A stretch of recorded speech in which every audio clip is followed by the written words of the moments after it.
class, this video is to show you how to access the graded rubrics and get the feedback for your assignments. I'll use the discussion board rubric as my example. So I'm in a student view mode, so my screen now looks exactly like what you'll see. So we go to my grades, and you'll have the grades listed here. If I've graded something, there'll be a score, and you can, if I have provided some overall feedback, you can click there and see that. Otherwise, you definitely want to check out the rubric. So you click my view rubric, and the rubric will show up here. And let me spread it out a little bit more. So the rubric gives you the categories and where you've scored in the categories. It gives you feedback if I've provided feedback specifically for any of the categories. So for example, this would be feedback for participation in discussion and feedback for responsiveness. Now, having graded the discussion rubrics for week 1, I thought I would give you some feedback, general feedback that will hopefully help a lot of you. So participation in discussion, this actually kind of combines frequency with quality. So if you just post the minimum number of two, I should say, responses after your initial post, you're not going to be able to do very well in this category because 1 or 2 posts would be minimal or sporadic. If you post a few more times, 3, 4, engage in conversation back and forth, not just a one and done post, then you'll be able to score up more in the proficient and distinguished categories, because this is looking at were you engaged in the conversation in a fairly regular manner or a regular manner? Did you interact with a few selected participants or with a variety of participants? Did you post queries, comments, and thoughtful responses? And that's more than just saying, I agree, I liked what you said, you made a good point when you said thus and such. You want to go deeper into that. Why did they make a good point? What was good about it? Do you have some other thoughts on that? Do you have questions for clarification or questions to help them think more deeply? That will help you score higher in participation. Content of posting is mostly about, I should say, is largely about your initial post, but your other posts contribute as well. So you're wanting to make sure that your posts make significant contributions to the discussion. They're accurate, original, and relevant. You're wanting to tell people something new.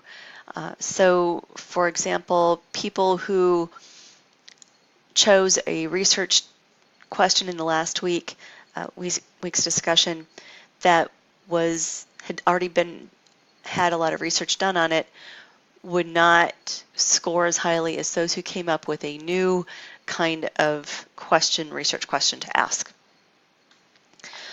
So you're wanting to demonstrate your understanding of the topic here. That really can't be done in 2 or 3 sentences. You need to typically go into a little more detail to demonstrate your understanding of the topic. And again, to bring something new and to ask questions that lead to further discussion. You want to be engaging with other people, and you want to encourage them to engage as well. Critical thinking, evidenced by the posting. This is where you agree or disagree with the existing discussion, but you want to go beyond your opinion. You want to add things that help to justify or explain why you agree or disagree. You can do that through text readings and resources. You might include professional experience. To be outstanding or distinguished in this area, you also would want to produce or introduce an idea that suggests a different interpretation of the discussion. You want to maybe take a different angle, suggest, well, what about some unintended consequences? If you do this, will these people be left out? How will this affect those people? Then we go on to responsiveness. Responsiveness is about how many times you post on how many different days. So the lower level is posting either just your initial post and not responding to other people's posts, or it is responding to other people's posts but not creating your own. So to maximize your points and effort for responsiveness, you want to log in on 2 separate occasions and post to 2 other discussions, other peers' discussions or their initial posts by Wednesday. Then to really excel in this area, you'll be logging into Blackboard on at least 3 separate occasions and posting to at least 3 other discussions. And again, the idea is to go back and forth, not just the minimum here, but going back and forth as a discussion as you would in a classroom setting. Finally, writing style, excuse me, looking at not just what you write above here in the content, but how you write down here. Remember that there are resources for you in terms of writing help. There are resources for APA style. APA style is included here with your grammar and punctuation, spelling errors.